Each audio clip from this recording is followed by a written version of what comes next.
Welcome to the Workology Podcast, a podcast for the disruptive workplace leader. Join host Jessica Miller-Merrill, founder of Workology.com, as she sits down and gets to the bottom of trends, tools, and case studies for the business leader, HR, and recruiting professional who is tired of the status quo. Now here's Jessica with this episode of Workology. Welcome to the Workology Podcast, sponsored by Clear Company.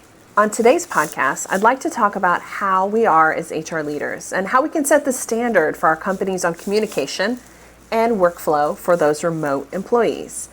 In its 2019 Future Workplace Report from freelancing website Upwork, they reported that nearly 2/3, that's 63% of companies today have remote workers, and 2 out of 5 full-time employees will be working remotely in the next 3 years.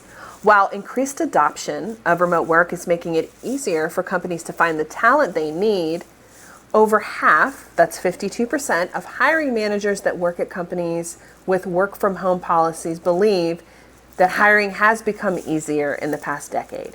Hiring has become easier, and educating our hiring managers still remains a challenge. It might be easier, but now working from home and managing and leading remote teams, whether you're in the office or at home yourself, hasn't kept pace with the numbers. In today's show, we're going to talk about specifics about how HR leaders, what they can do to give their managers the tools and training they need to be able to lead their remote teams. Today, I'm joined by Delmar Johnson with HR Brain for Hire.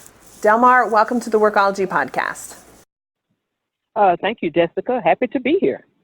Let's talk first a little bit about your background and how you got started in HR. Sure.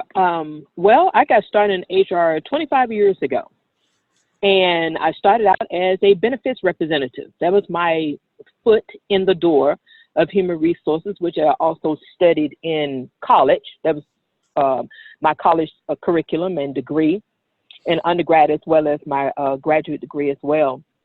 So I started 25 years ago, and my first entry into human resources was actually with a trucking firm.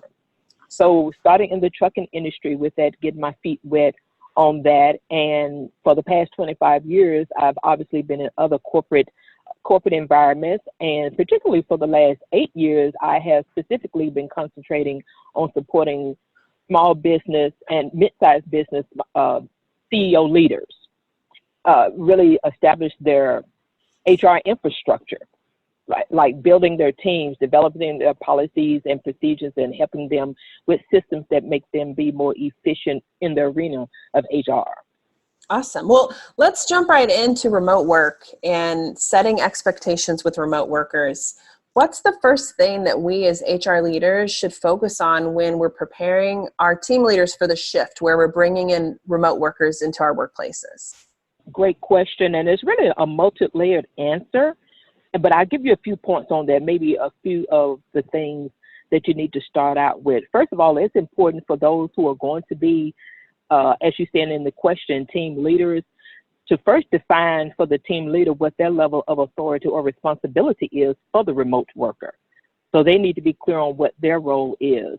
And in being clear on their role, they can offer clarity on the responsibility of the remote workers, what goals are to be accomplished as a remote worker, which are probably not very different from those who are on site, but be very clear about what those goals are. And then also it's important for those team leaders to understand how communication is going to flow. Communication is really going to be the basis of all things that have to do with remote workers. It's going to be how are you communicating and how are you communicating effectively with them. So those are the first few things I would think about as being able to set the expectation, or the HR leaders setting the expectation for the team leaders who may be responsible for oversight of the remote workers. I like that. Just set the expectations so there's no miscommunication or misinformation happening and all that mess that you have to deal with later on. Exactly. Be very clear from the beginning. And then, of course, things have to be tweaked along the way, right? But those are the first things I would start with, and everybody being clear about what their roles and responsibilities are in whether they are the team leader or the remote worker. How has technology changed the landscape of what a workplace looks like compared to a decade ago? Well, technology actually drives pretty much everything we do in business. If we look at the overall concept of technology, so it definitely is something that has positioned us a lot better than maybe 10 years ago or even 20 years ago at this point. So technology is the driving force behind what we do as business owners and organizations as a whole. So in workplaces around the globe, technology has been beneficial in many ways. One being helping us to compete or complete, I should say, and work faster with greater efficiency. So we're able to complete, whatever job that we're doing or whatever project that we're working on a little bit faster with greater efficiency. It's helping us also compete in the marketplace more strategically too. Technology is doing that. A couple of more things that it's doing is allowing for faster communication. We're going to talk about that a lot probably during this podcast, allowing for faster communications and information to be accessed quicker, to get to an answer or solution quicker. And then also I would say that in the arena of remote workers, particularly, it allows us to create what I call a virtual yet personable experience with others across the globe through the concept and the wonderful idea of an internet connection. So technology is really the basis of how we communicate, how we do business, how we're operating with remote workers. So without technology in this day and age that we're working, I'm not sure where we will be. And we already know that technology is not going anywhere. If anything, it's going to be more advanced, more innovative, more creative, and changes really every day. Let's dig into one piece that you just mentioned, virtual but personal. What does that look like to you as managers who are interacting with their teams? I think that the virtual yet personable, they need to be able to connect with that remote worker. Just as the things that you would do with an on-site worker, obviously you have to do it virtually, but really being more in tune with that remote worker. Really ask questions about, are there any challenges that are going on? Are there any questions that they want to ask? Make sure that you're in constant communication with remote, which is really what's going to make the difference in how well that remote worker actually gets things done, how well they are, how fast they get things done, how productive they are. It's going to be in constant communication, whether that's through, video conferencing, whether it's through telephone conferencing, whether that's through, emails that define things that are going on with them, whether that's on some type of platform that teams are on where everybody can communicate in one place. So really making it virtual yet personable means that you are more intentional in being in touch. I feel like that's the biggest challenge for managers with remote workers, don't you? Mm-hmm. I do believe that's a challenge, and I think that obviously that's a challenge that can be overcome because technology is so fancy, if you will, and so and so high tech and everything that it can be remote. A remote worker can have a higher touch, or a HR leader or manager can have a higher touch than maybe when I was a remote worker years ago. Technology wasn't as advanced, but it was in place, but not what we're looking at today. Are we still trying to overcome the perception that working remote means you're not working as hard as your in-office counterparts? Data shows that remote workers or employees who work from home actually put in more hours at the office than their in-office counterparts. They don't also have to be in the car to commute, so they're working more and being more productive. I'd be interested in your thoughts, Delmar. Well, as you stated, data has shown that remote workers potentially work more hours than those who are in the office, and this really comes from the fact that there is less commuting time. There's potentially less distractions because when you're on site, you're distracted by maybe other coworkers. You're distracted by maybe some manager just walking into your office or your cubicle or other people. So there's always a lot of distractions more so on site than it is in your home, if that's where you're working as far as a remote worker. So I think that perception still comes, however, from work environments where there is maybe a level of micromanaging that may come into play in those industries who have not really taken on or embraced remote workers, even though you said in the beginning there's like 63% of businesses out there that do embrace it, but yet there's still 36%, that could fall into that that more level of micromanaging, or even environments that have not fully embraced technology. And I'm not sure what business out there is functioning without technology, but we may take for advantage, or take for granted, I should say, that all businesses are using technology. Well, it depends on what business that is, what industry, what area of the world that business is in. So we may take that into account, but that perception of remote workers not working, I think, can come from that perspective of really wanting their eye on their employee, or be more hands-on, prefer to someone to be on site, as though an on-site person may work more than a remote worker. And again, like the data said, it's usually the reverse.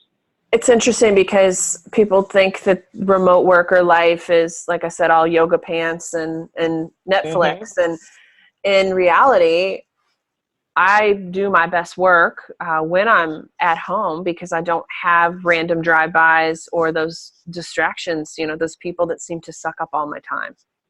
Exactly. And of course, it's not to say that remote workers can't get distracted in some form of fashion, at home or wherever their remote work area is. But a lot of times they're usually working in silos or by themselves.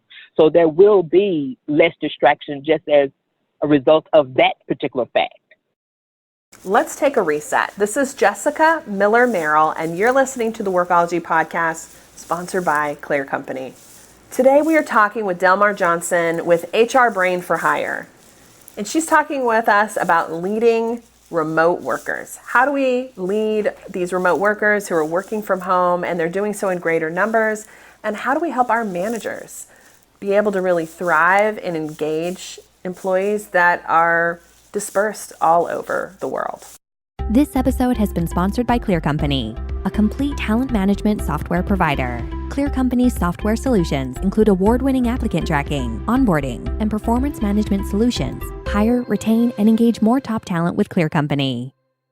Let's step back a little bit, Delmar, and talk a little bit more about your background.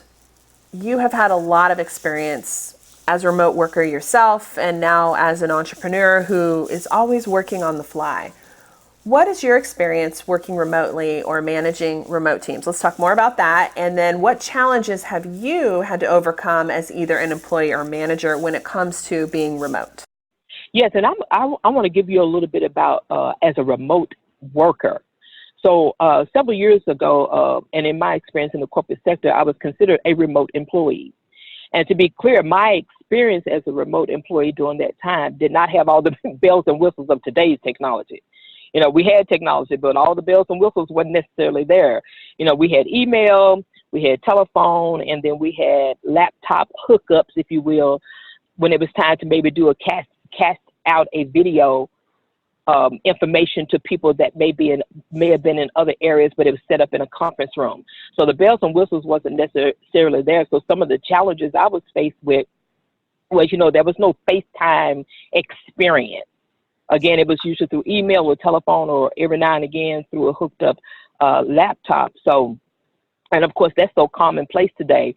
There was no team portals platforms like an Asana or a Teamwork or Basecamp, many other types of team-based and project management platforms to go by. So, any notes and updates and everything that can be put on those platforms today, we had to do it by email or by inter-office memo and those types of things. So although there was some level of technology in place, 15, 20 years ago, it wasn't, again, not the bells and whistles of today where, you can simply pick up your phone, get on FaceTime and run a meeting.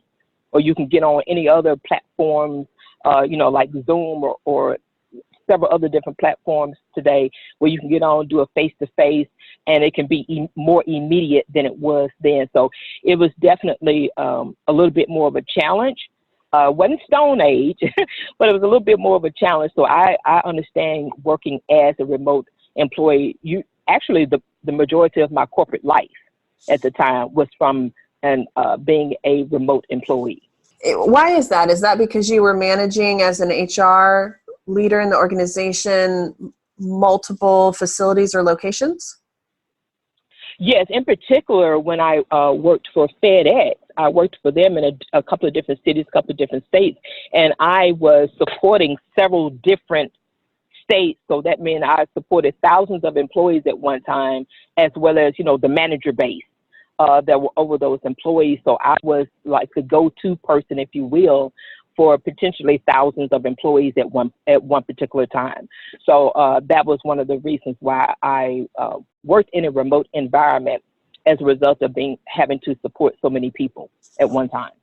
How do you think HR leaders can support company leadership in communicating and supporting remote workers better? Well, there's a few things I could talk about on that. I actually was talking about this the other day, and so I'm going to give you really 5 points on that. One is they can make communication easy. Technology, as we've talked about, is too advanced for technology to be difficult. So no matter what platform that they're using, it's important to make communication easy for them to be able to communicate to you easy as well as you communicating to them.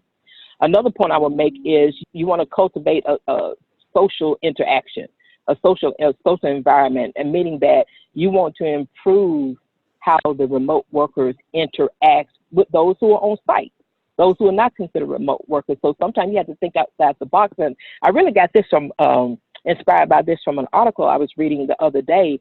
And they gave a great example. One was talking about in an area where your remote workers are, maybe there's a co-working space that they can work out of. Maybe they don't want to work out of home, or it's not necessary for them to work out of home, and you give them the opportunity to work in a co-working space, which is now all over the United States and probably over the world at this point. There's co-working spaces, and those co-working spaces typically have great internet connection. They have conference rooms, they have private rooms, so you can really operate as a remote worker as though you are in an office. That's the concept behind co-working space. Another point I would give on that is, schedule remote employees to come visit the headquarters sometimes. A lot of times remote workers don't have the luxury sometimes to come to the headquarters office, but if you plan it out, maybe that's, at least twice a year to come on site and really interact with those that they interact with remotely. So I think being able to do that, and that's something that even I did as a remote worker. There was always at least a quarterly meeting that those of us who were in the field and considered remote workers would come into the headquarter offices and have meetings with our manager. So I really valued that experience doing that. And just a couple of more points I want to make on that is encourage local involvement. So say, for instance, your company has some type of industry event in an area, in a city where you have remote workers. Well, have them show up as your company ambassador, as a brand ambassador. I thought that was a great idea, to convey here. That helps elevate your exposure as a business, as a company, and that elevates and give your remote workers more a level of responsibility or accountability, and just really feel like they're still connected to the business as a whole. And then just lastly, my last point on that is, intentionally have a behavior of inclusion. So make sure that the remote workers are included in what's going on at the headquarter office of your business. Don't leave them hanging out there, because a lot of times things are going on at the headquarters that those of us who have been remote workers or remote workers now are very clueless about what's going on, and the information is not disseminated or, sent down quick enough, quicker than those who may be on site. So I want to offer those 5 points around, how, HR leaders can support companies' leadership in communicating that and just really supporting the remote workforce. Let's kind of circle back to the beginning. You talked a lot about expectations. So let's talk a little bit more about those. So what kind of expectations should we be setting with our remote employees? Definitely. Expectations really should include expectations around work standards. What kind of standards are you looking to be upheld by the remote workers? Should be the same type of standards that you're upholding for the on-site workers, as far as having quality work performed and things being done in a timely manner. Meeting deadlines is another expectation that you want to set to make sure that, there's a time frame of when certain work should be completed. Expectations around operating in integrity.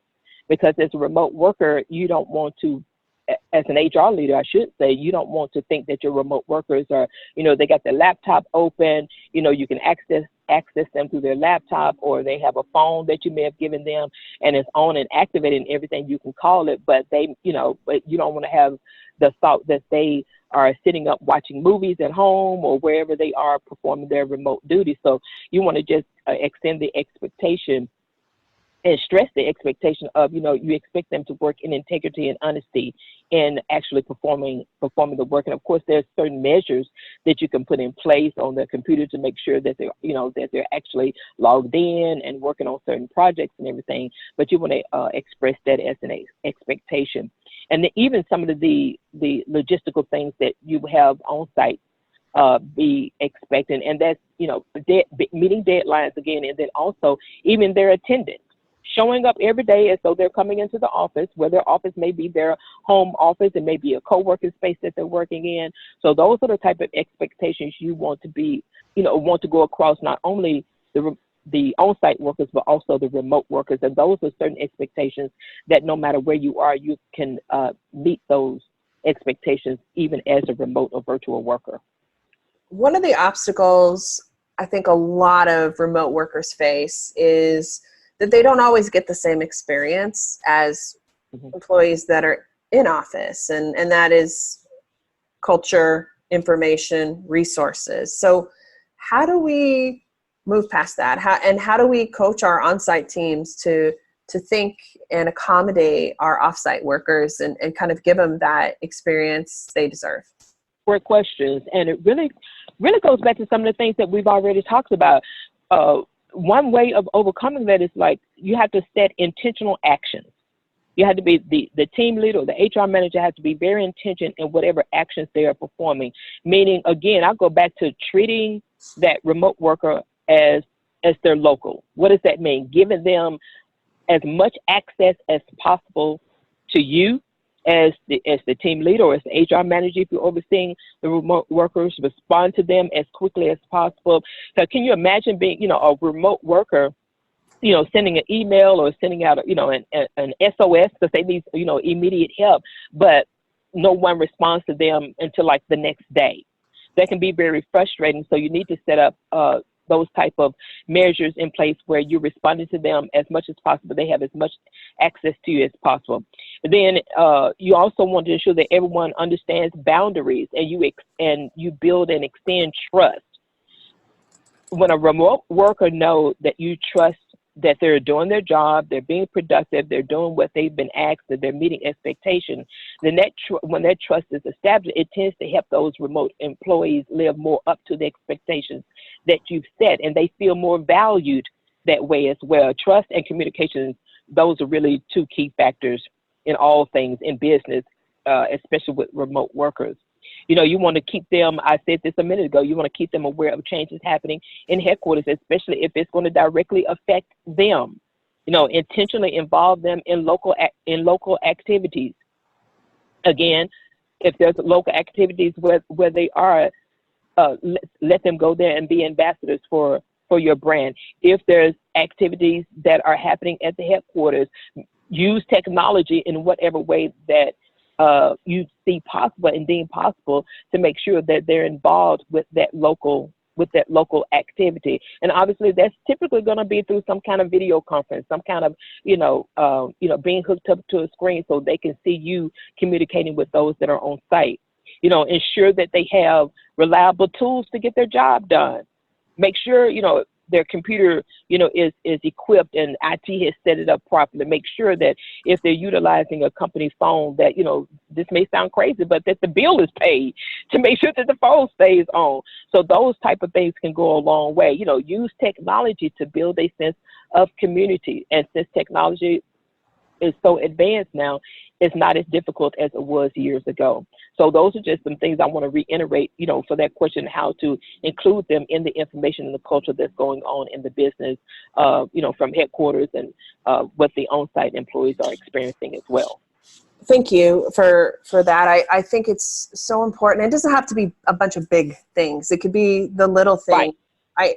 I have a friend who works remote, And she was telling me that she had to kind of step up and send a suggestion to her boss because she wasn't included in like live video during like the employee birthday celebrations for the team.